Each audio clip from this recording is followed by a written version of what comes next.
On this Monday night, the massacre in Buffalo, New York. The families of victims described the heartache. He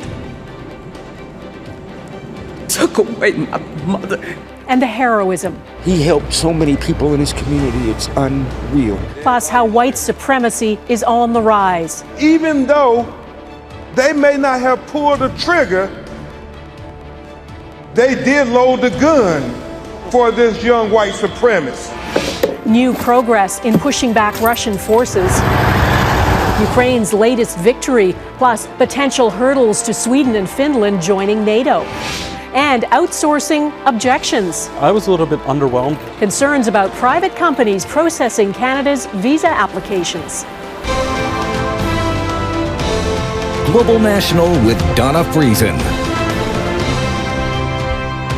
Good evening and thanks for joining us. We begin in Buffalo, New York, and the aftermath of the murder of 10 people in a targeted shooting at a grocery store.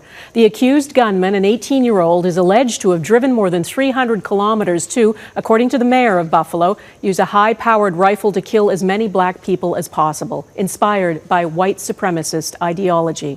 Survivors and loved ones are trying to find a place for their grief, unable to comprehend the horrific racist hate crime.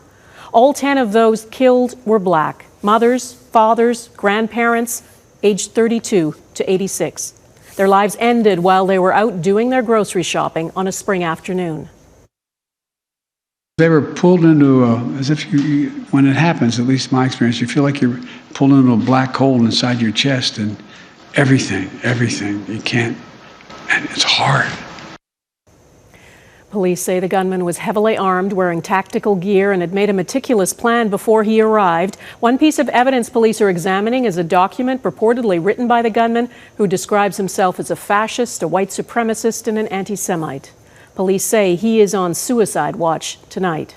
We have comprehensive coverage beginning with Jackson Proskow in Buffalo. In this corner of East Buffalo, almost everyone knows someone who was there. Being a dad cost him his life. Being a black dad cost him his life. Melanie Charles is a family friend of Andre McNeil. He was picking up a surprise birthday cake for his 3-year-old son when he was shot and killed inside the Tops Market. Our men don't get a lot of credit for being fathers and being active and being there, and he literally gave his life to be there for his little boy. Crystal Pino's friend and next-door neighbor Roberta Drury is the youngest victim of the attack, just 32 years old. The two had planned to meet for coffee Saturday after Roberta went for groceries.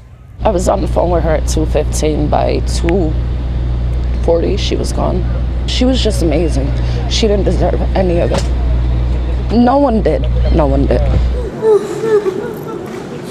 This is so difficult. Overwhelmed by grief, the family of 86-year-old Ruth Whitfield found the strength to tell her story. A woman loved, a life well lived, taken by an act of pure hate. He took away my mother and my best friend. How dare you? How dare you? This needs to be fixed. ASAP. Ruth had stopped at the Tops Market after her daily visit to a long-term care home to see her husband of 68 years, Garnell. The family hasn't found the words to tell him why the love of his life can't come to see him anymore. We're angry. We're mad. This shouldn't have happened. The callous and calculated attack struck so deeply because it was targeted at the heart of this predominantly black neighborhood. Tops is the only grocery store in the area, a source of food and opportunity. I was broken. I didn't know if these kids were all right, if they were in there on the floor. 4 of teacher Steve-O Johnson's students were working inside the store at the time of the attack. They all survived, their young lives forever changed. So where do people go from here? It's unspeakable. There is no moving on when no place feels safe and when hate seems to have no limits. The families of the victims are deeply committed to making sure that nothing like this can ever happen again. They have hired famed civil rights attorney Ben Crump to help go after those who spread the ideology of white supremacy, those who may have helped radicalize the shooter. Speaking today, Crump called this a clear act of domestic terrorism, and Donna, he says this should be treated the same way as any other terrorist attack in America. All right, and Jackson, there was some talk today about concerns about threats being made to people in Buffalo, threats being called into other businesses. What more can you tell us about that? Police say they've arrested a man who phoned in threats to at least 2 other businesses referencing what happened here at the supermarket. Speaking to people all day long, they say they're deeply concerned by what they're seeing unfolded and the closure of these businesses because it's further victimization of their community and leaves them feeling that there is no place that is truly safe anymore. Donna? All right, Jackson in Buffalo tonight. Thanks. One of the reporters who headed to Buffalo as soon as we got word of the shooting is Global's Seán O'Shea. He joins me now. Seán, you've covered other mass shootings. I know we've led the newscast with them so many times. It feels like America is destined to just keep repeating this. Where are people in Buffalo going with their grief? Donna, what struck me was when we crossed the Peace Bridge into Buffalo from Toronto, and something happened that had never happened before. Got to the border guard and gave my passport, and she asked what we're coming to do. And as soon as I told the border guard why we were here, she went into a discussion with me for 5 minutes. And it was almost like I was a therapist for the border guard. And my cameraman was right behind. She didn't even ask him for his passport. We were right through. But people wanted to talk about it. And since we got here yesterday, early yesterday morning, people in this community, which is called Cold Spring, it's in East Buffalo, it's a predominantly African-American community, people have wanted to talk about it. There were prayers yesterday and today, lots of people hugging, lots of people bringing, memorial flowers, those kinds of things, which we see at other mass shootings. But the difference for me here is that this is racially motivated. That's not the case at many other mass shootings. And so people, I think, here have a feeling that this is different and they were really targeted here. I want to play you just a couple of comments from the many people we spoke to today. This landed on our doorstep, and it's evil, it's hateful, and it's just corrupt. To do what's necessary to keep us to the point of getting past this whole thing. It only brought us together stronger. Seán, you posted a clip on Twitter of one man who told you things will never be the same, that people will always be looking over their shoulders. Is there a sense that racism and white supremacy is on the rise? I get that sense here, Donna, that idea that it won't be the same. There was another woman who told me that she'd never be able to send one of her children, her teenage children, to the grocery store. Imagine that, not feeling like you could safely send somebody to buy groceries. And this is the only grocery store in this community. What a terrible feeling. And many people have that feeling, and they're sharing that feeling. And this is how people here feel right now, Donna. All right, Seán O'Shea in Buffalo, New York. Thanks. Buffalo is just a short drive over the Canadian border, and though we like to think of ourselves as kinder and gentler than the U.S., we have mass shootings and racism here too. It was only 5 years ago that a gunman opened fire inside a Quebec City mosque, killing 6 people. 11 people died in Toronto in 2018 in a van attack motivated by incel ideology. Abigail Bimman on how Canada's intelligence agency is tracking the rise in domestic extremism. Heartbreaking scenes out of Buffalo have shaken many Canadians, but there is hate here too. 26 people killed and 40 wounded on Canadian soil due to ideologically motivated violent extremism since 2014, according to the most recent CSIS report. Right-wing extremism and terrorism is an international movement. Canada is far, far better than any other context.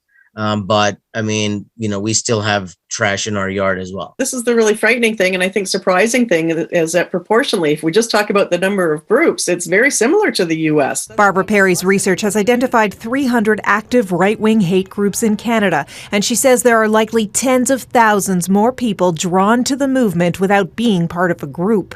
CSIS has been devoting more resources to the threat of violent extremism. The combination of major disruptive events like the pandemic, the ever-increasing influence of social media and the spread of conspiracy theories has created an environment ripe for exploitation by influencers and extremists. The spy agency's head was recently testifying at a parliamentary committee about the convoy in Ottawa with a number of individuals known to CSIS. Conservative Michelle Rempel-Garner called out one of the convoy leaders currently in custody, Pat King, condemning him on Twitter for espousing the Great Replacement theory and calling others to do the same. It's a form of hate. It has no basis in reality. It's conspiratorial. The Great Replacement theory is believed to be a motive in the Buffalo shooting, a racist and anti-Semitic conspiracy theory about a plot to replace white people spearheaded by Jews. In Canada in 2020, Jews were the biggest target of hate crimes against religious minorities. Canada's got to look at hate online and how we can better regulate that. Every time there's a tragedy like this, you sort of think, could we have done it? Could we have done it faster? But it's also important to do it right. While Minister Omar Alghabra says hate needs to be taken more seriously than ever before, including by politicians. Whenever comes time to condemn such a mass shooting, everybody rallies around and condemning it, but ignore the fact that some leaders have come close to looking like if they're not endorsing it, that they're tolerating it or looking the other way. Abigail Bimman, Global News, Ottawa. Sweden's prime minister formally announced today it wants to join NATO, and Russia's president says while that does not threaten Moscow directly, any expansion of military infrastructure would trigger a response from the Kremlin. And in Ukraine, the defense ministry now says more than 200 soldiers are leaving the Azovstal steel plant in Mariupol. They'll be taken to Russian territory, and the plan is to exchange them with Russian military prisoners and then be returned home. As well, troops defending the second largest city, Kharkiv, say they've pushed Russian forces all the way back to the border with Russia. Redmond Shannon reports. A trek to the edge of Ukraine, where it appears borders are being restored. This video, released by Ukraine's defense ministry, claims to show troops planting a boundary marker at the country's Russian border in Kharkiv region. President Volodymyr Zelensky thanks the soldiers who have won back the territory north of Ukraine's second city, a further indication that Russia is being forced back. But the Kremlin's attention is also being diverted westward. A day after Finland, Sweden formally confirmed its intention to join NATO, leaving behind 200 years of neutrality in direct response to Russia's invasion of Ukraine. As a NATO member, Sweden would not only strengthen its own security, but also contribute to enhanced security in the Baltic Sea region. Canada's Foreign Minister Melanie Joly met with European Union foreign ministers Monday. She says there is cross-party support for Canada to quickly approve Finland and Sweden's accession to NATO. The Prime Minister is very seized of the matter, and we think that it could take days for Canada. So that's why we want to be one of the first countries to do so. It may not be so simple in Turkey. It wants both Nordic nations to end their support for the PKK Kurdistan Workers' Party. Turkey regards the Kurdish separatist group as a terrorist organization, as does Canada and other allies. In Moscow, Vladimir Putin hosted a meeting of NATO's Russian-led equivalent, the Collective Security Treaty Organization. It is a club of 6 former Soviet nations. Putin told his counterparts the proposed NATO enlargement poses no threat to their alliance, but he warned that any new NATO infrastructure closer to Russia would provoke a response. Redmond Shannon, Global News, London. Visa processing problems coming up. Complaints the federal government is outsourcing work.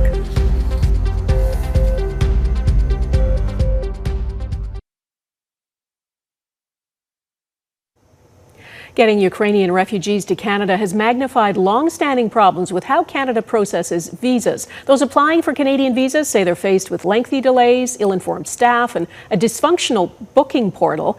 As David Aiken explains, the main problem seems to be a shift to a privatized service. Ottawa has been outsourcing its visa application process for more than a decade, from a few centers in India in 2007 to today with more than 160 processing centers in more than 100 countries around the world. They are all run by a for-profit company called VFS Global. It is headquartered in Dubai, but it's owned by a Swedish investment firm. Its current contract with Canada is worth more than $300 million, and it has similar visa processing contracts with dozens of other countries. So when you actually look at the impact on the system, it allows us to potentially welcome thousands and thousands of more people to Canada than otherwise would be the case. But the Ukraine crisis has opened up some cracks in the outsourcing system Canada relies on, with complaints about service levels, long lineups, and delays. Conservative MP Jasran Hallen toured a VFS Global Centre during a recent trip to Europe. I saw the system there myself. I was a little bit underwhelmed at how much better Canada can be doing today. But Immigration Minister Sean Fraser says the humanitarian crisis like the one in Ukraine is proving the worth of Canada's decision to outsource. Last month, VFS Global opened up what it called pop-up visa processing centers on Ukraine's border to deal with the surge of applicants on behalf of its clients, including Canada. And when you have the opportunity to use either pop-up or existing visa application centers in addition to permanent locations for local missions, you really can respond to humanitarian crises more effectively. NDP immigration critic Jenny Kwan has long worried about the privacy implications for those who used outsourced visa application centers. Well, to be very honest with you, I don't like the idea at all. With visa application centers, there's a lot of sensitive information that goes out. Our main concern is that we should be bringing things back to Canada, bringing back more to home, and have more control over, of course, given the rise of cybersecurity. But it looks like Ottawa is going in the opposite direction. The government is looking at plans to boost its reliance on these outsourced visa application centers and increase the services they provide. David Aiken, Global News, Ottawa. Ahead, dangerous conspiracy theories breeding a new generation of white supremacists.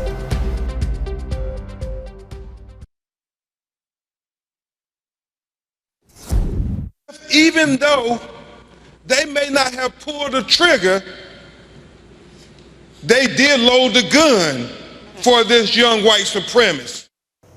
That is Ben Crump. He's the lawyer for one of the people killed by the gunman in Buffalo. He named what he called accomplices to the mass murder, the right-wing pundits, the websites, and the cable news hosts who he says curate and inspire the hate and espouse the baseless great replacement theory, the notion that white Americans are being replaced with immigrants and people of color. Eric Sorensen explains how that racist theory has moved into the mainstream. A mass killing inspired by hate is, sadly, nothing new. One alleged gunman espoused white supremacist rhetoric against an Hispanic invasion before a massacre in El Paso, Texas. Another warned of a Jewish invasion before the synagogue shooting in Pittsburgh. And now, white replacement theory was cited by the alleged shooter of black Americans in Buffalo. What is new and disturbing is the growing embrace of that conspiracy in the U.S., that white culture and white supremacy are being replaced by the power of immigrants and other minorities. That's what's happening, actually. Let's just say it. That's true. It's a message heard today on mainstream media. I have less political power because they're importing a brand new electorate. Why should I sit back and take that? New York's governor says that rhetoric is selling us versus them. The them, the immigrants, the Jews, the blacks are coming after us, the white people in this country. Some critics say President Trump's tolerance for the fringe right was a springboard for white grievance. This is not a right-wing problem. This is a left-wing. He became sort of a mouthpiece for a lot of these fringe right-wing movements that have gradually over time now become much more embraced by people who are working in Congress, people in popular media outlets like Tucker Carlson. The lawyer for one Buffalo family says victims must use the law to hold those responsible for providing a platform for racial hatred. The people who inspire the hate on websites and internet services and cable news stations, those people who radicalize these young people. The killing of Muslims at a mosque in Quebec in 2017 and the vehicle killing of a Muslim family in London, Ontario last year show this country is not immune. Those pieces are absolutely here in the Canadian context, the fear of the other overcoming us numerically and politically and socially. Barbara Perry says in this country, just as the FBI says in the U.S., the greatest domestic terror threat today is homegrown racial hatred. Buffalo, apparently the latest example. Eric Sorensen, Global News, Toronto. Next, the security guard who died trying to save lives.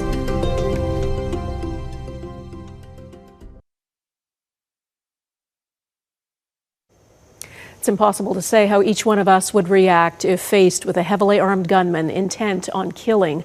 In Buffalo, a security guard in that grocery store didn't hesitate. Retired police officer Aaron Salter Jr. tried to stop the gunman head-on before paying the ultimate price. Mike Drolet reports.